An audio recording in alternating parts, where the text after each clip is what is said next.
साथ प्रगति शर्मा। बंसल न्यूज की खास पेशकश लक्ष्य में आपका बहुत बहुत स्वागत है। अगर आप भी अपने करियर को सुनिश्चित करना चाहते हैं तो ये कार्यक्रम आपके बहुत काम का है, क्योंकि हमारे इस प्रोग्राम में एक्सपर्ट्स करेंगे आपका मार्गदर्शन और बनेंगे लक्ष्य हासिल करने में आपके मददगार।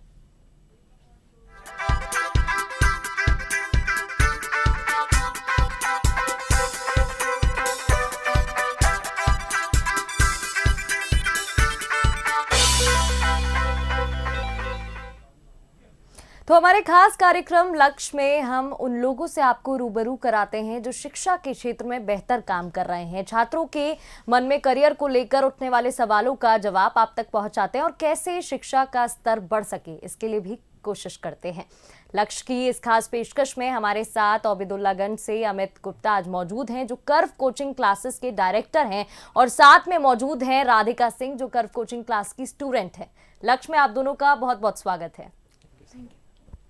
तो सबसे पहले तो हमारे साथ कर्व कोचिंग क्लास के डायरेक्टर मौजूद हैं अमित गुप्ता। सर, आपसे मैं पहला सवाल पूछना चाहूंगी। सबसे पहले आपकी कोचिंग के बारे में जानना चाहूंगी, संस्था के बारे में बताइए, कितने सालों से आप पढ़ा रहे हैं? Firstly I am very thankful to you and Bansal news and Krishna Singh Rajput sir, जिन्होंने हमें ये अपॉर्चुनिटी दी। मैं आपको ये बताना चाहूँगा, मेरी कोचिंग का नाम कर्व कोचिंग क्लासेस है और ये हम पिछले 2 सालों से चला रहे हैं और ये in front of Shri Ram मंदिर है ओबेदुल्लागंज में, और हमारे पास 92-95 स्टूडेंट्स हैं और इसमें 50-55 स्टूडेंट मैथ स्ट्रीम्स के हैं। सर, एक सवाल और आपसे पूछना चाहूंगी। नाम आपने कर्व कोचिंग बताया है, अलग अलग नाम रखे जाते हैं, लेकिन कर्व कोचिंग ही क्यों? क्योंकि कुछ अलग सा नाम है। ये बहुत यूनिक नाम है और इन कोविड में मेरे ब्रदर की डेथ हो गई थी, तो ये जो नाम है ये मेरे भतीजे का नाम है और ये मैंने उसके नाम पे रखा हुआ है। कर्व उसका नाम है, तो ये कर्व कोचिंग क्लासेस उसको डेडिकेटेड करते हुए रखी हुई है। क्योंकि हमारे साथ इस कोचिंग में पढ़ने वाली एक छात्रा यानी कि राधिका मौजूद है, उनसे बातचीत करते हैं।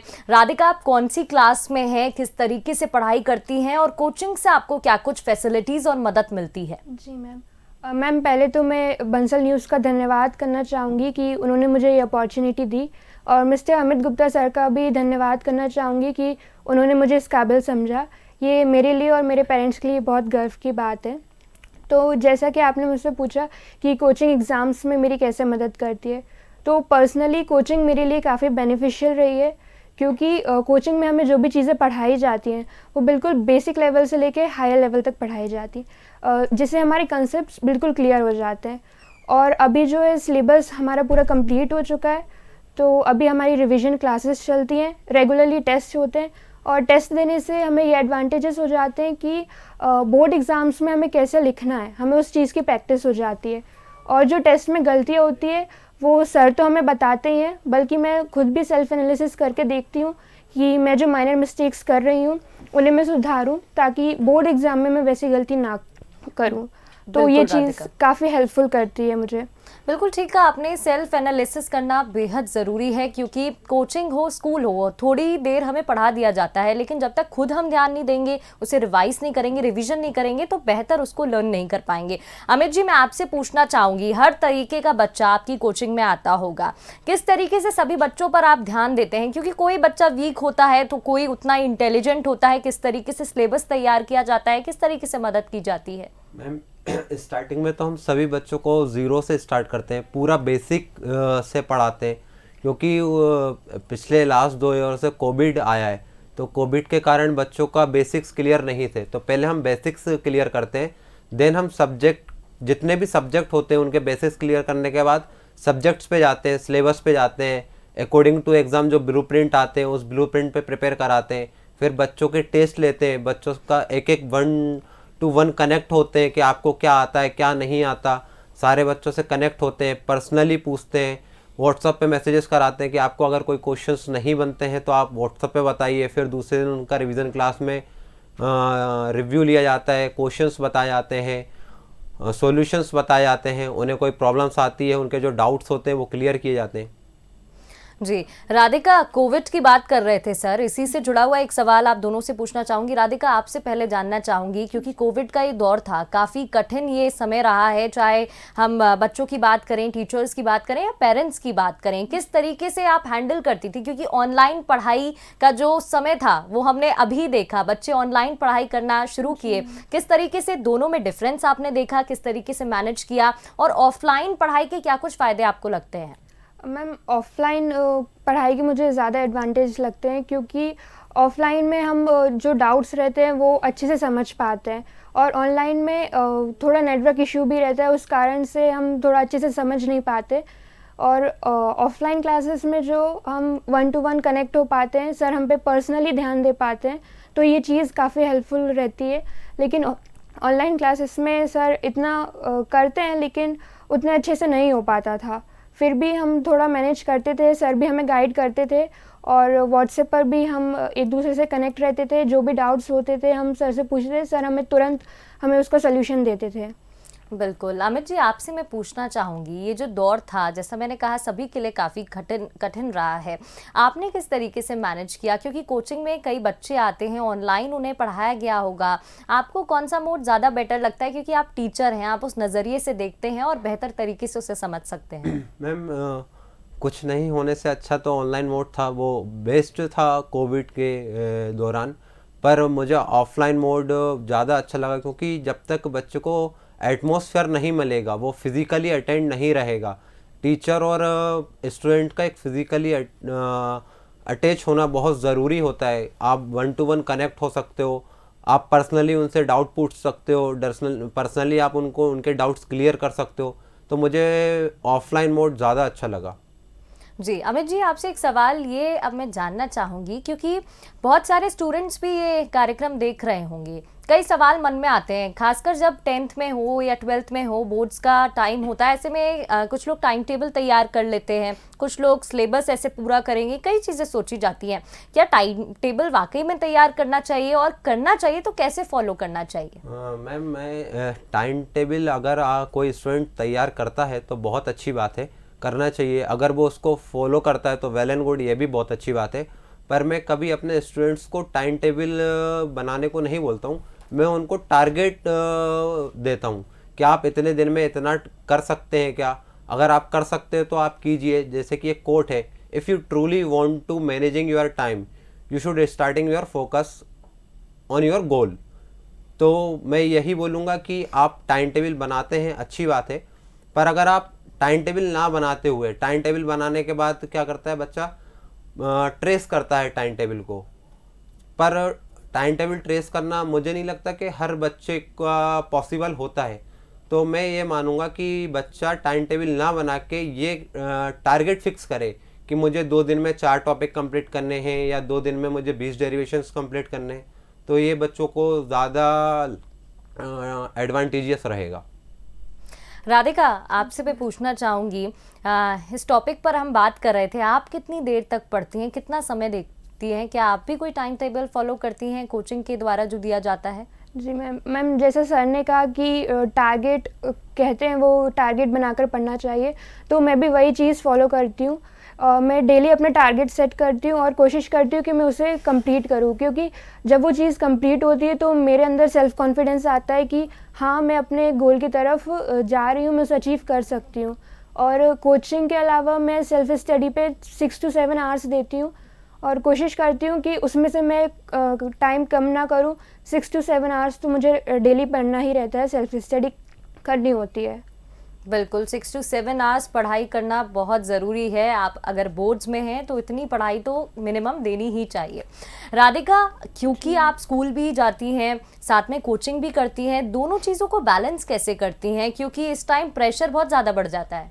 जी मैम, प्रेशर इस टाइम ज़्यादा रहता है, तो स्कूल जाते हैं, उसके बाद जब कोचिंग जाते हैं, कोचिंग में जो भी क्लासेस रहती हैं उनको अटेंड करने के बाद जब मैं घर आती हूँ तो थोड़ा सा रेस्ट करने के बाद जो भी अगर मुझे कोई काम है तो उसे मैं कंप्लीट करके 6 to 6:30 तक मैं बैठ जाती हूँ पढ़ने, और जो मैंने टारगेट सेट किया है उसको कंप्लीट करती हूँ। जब तक वो कंप्लीट नहीं होता मैं पढ़ने से नहीं उठती हूँ, मैं पढ़ती रहती हूँ। अमित जी, आपसे सवाल करना चाहूँगी, टेक्निकल एजुकेशन में बंसल समूह जो है वो भी योगदान दे रहा है, इनकी किन नीतियों को, पॉलिसीज़ को आप पसंद करते हैं या कोई सुझाव आप अपनी तरफ से देना चाहें तो? बंसल जो समूह है या ग्रुप है बहुत ही अच्छा काम कर रहा है। हम बंसल के स्टूडेंट्स से मिलते हैं, वो हम लोगों को बताते हैं कि जैसे सॉफ्टवेयर फील्ड में है तो उनकी फर्स्ट ईयर से ही लैंग्वेजेस की क्लासेस लगना स्टार्ट हो जाती हैं, या जो सिविल से रिलेट होते हैं तो उनको शुरू से ही ग्राउंड वर्क बता दिया जाता है, कैसे आप लोगों को मतलब कैसे स्टूडेंट्स को उनके इंटरव्यूज़ क्रैक करना होते हैं, कैसे उनको एप्टीट्यूड्स और रीजनिंग के जो टेस्ट होते हैं वो क्लियर करना होते हैं। तो बंसल ग्रुप उन सारी चीज़ों पे बहुत काम करता है। तो यही बंसल की पॉलिसीज़ बहुत अच्छी हैं, वो प्रैक्टिकल वर्क भी ज़्यादा कराते हैं। बिल्कुल। आपकी कोचिंग में अमित जी किस तरीके से प्रैक्टिकल पढ़ाई पर भी ध्यान दिया जाता है, क्योंकि कहा जाता है थ्योरी के साथ प्रैक्टिकल नॉलेज भी बहुत ज़रूरी होती है?